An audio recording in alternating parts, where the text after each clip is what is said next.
Hi, welcome back to studying the 8 limbs of yoga.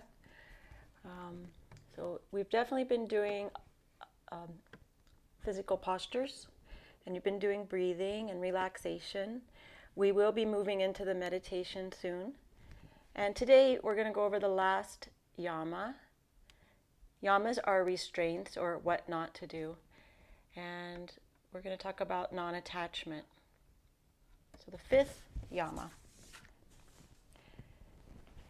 All these, some of the yamas start with the letter A. Ahimsa, asteya, aparigraha.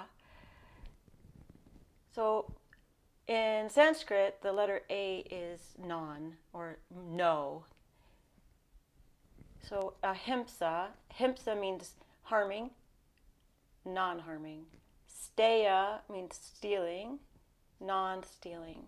And today we're going to talk about non-attachment or non-possessiveness. Just because it's written this way implies that by nature we take or we steal or we harm, that we're just kind of wired that way, and we have to practice moving away from that. So we're practicing non-stealing, non-harming, non-possessiveness, right? It's something that we don't like to think about. I know right away some of you are like, I never steal, I never harm. But again, yoga gives us a different way to look at that. And so today we look at non-attachment. We look at moving away from attaching ourselves maybe to feelings of the past, relationships from the past, how things used to be, maybe with your parents or with a lover or with school or with a friend, right? We move away from attaching ourselves to others, hoping that they fulfill something within us that we can't fulfill within ourselves. We move away from possessiveness, not keeping more than what you need. Non-greed, moving away from not wanting to share. You want it all. You want everything. You want all the money or all the time in the relationship. So being able to share with others money, time, relationships, love, all kinds of things. This is a very, very broad yama, and I'm trying to make it as brief as possible. Letting go. And to let go of attachments, possessions, and greed, you have to learn to accept what is now. Acceptance of this moment helps us, and how things really are right now, helps us let go. It reminds me of a butterfly. So I've heard this story before, and I'll share it with you. So you're sitting there on the back patio, and a butterfly lands on your hands. And you're like, oh my gosh, this is the most beautiful butterfly. Look at its colors, look at its wings. And you're really taking this moment and accept this moment as it is. Oh my gosh. And you wish you could keep that butterfly and possess this butterfly. And it could be with you forever because it's such a wonderful, beautiful thing. But if I were to hold the butterfly and keep it and possess it and grasp it, then I'm going to kill the butterfly. So sooner or later that butterfly is going to take off. It's going to go. And I have to let it go. Now am I sad that the butterfly left? Maybe.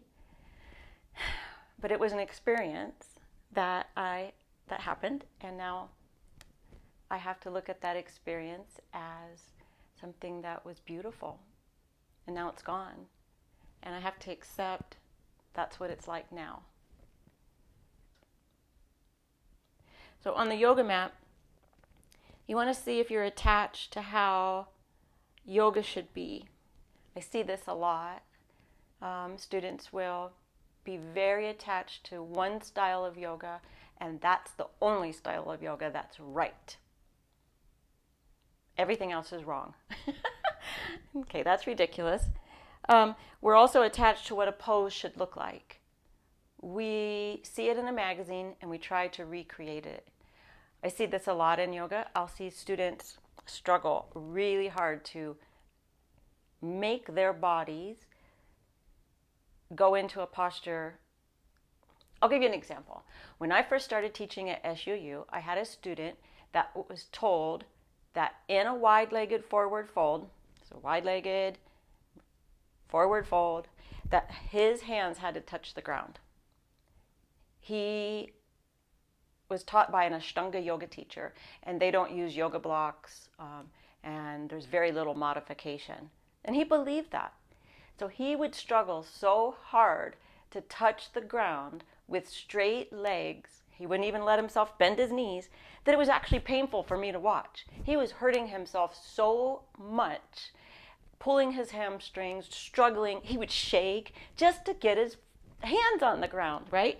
He was obsessed and attached to what that posture looked like so much that he was willing to hurt his body to get into it. Ridiculous.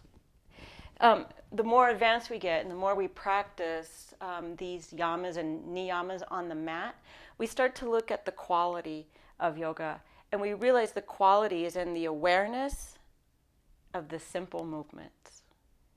We really do. You're basically doing a lot of the same postures over and over, and you get those down and you start to realize, like, the inhale up and the exhale down is the beauty. Being in that moment and letting go of all the things like not being flexible enough. Students come to the yoga class all the time attached to the idea that being flexible is part of yoga. That's because yoga makes you more flexible, but you don't have to be flexible to do yoga. And then finally, I want to leave you with this idea. Non-violence, non-judgment, non-attachment. I want you to think about that in today's climate, where there's an abundance of violence and judgment and attachment to one's way. It's almost like my way is the only way. And if you don't think like I do, you're wrong. The sutras, the yamas and niyamas, are not asking you to not have principles and not have something to stand for. They're not asking you to be submissive and let people walk on you.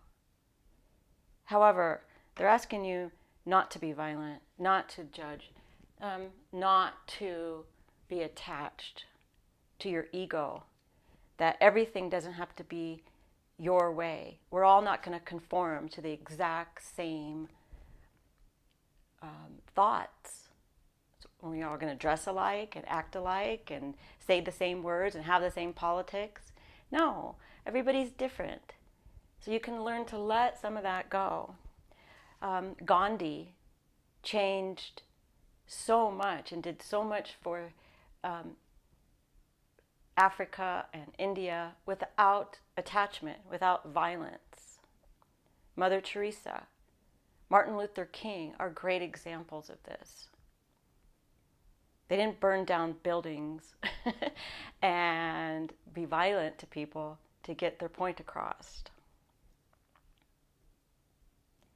So try to move away from it's my way or the highway. There are many opinions and many thoughts, and we can learn to let go.